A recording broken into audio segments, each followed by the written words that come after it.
In this video, I'll be showing you how to roll over to new budget scenarios inside of your O&M templates. To copy over data to a new budget cycle, we're going to first enter your budgeting template, and then we're going to click on Data, and here, click on Rollover Scenario. By clicking on the Rollover Visible button instead of Rollover Scenario, you can preview what the rollover would look like after being completed.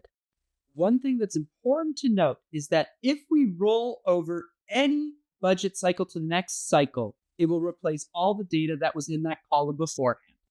We're going to choose which cycle we have entered in already, in this case, Actuals 2025, and then we are going to select the target scenario we are rolling to, in this case, Requested Budget 2026. And then once you're done, if you want to multiply by a number, you can to make any sort of global adjustment. One thing that's important to remember about the O&M rollover is if you increase the multiplier, say by 1.1, it will increase the budget by 10%. If you want to increase your O&M template by a certain amount, we're going to have to start with an integer of 1. But once we have done this, all we have to do is click OK, and the numbers will copy over into the next column to the right.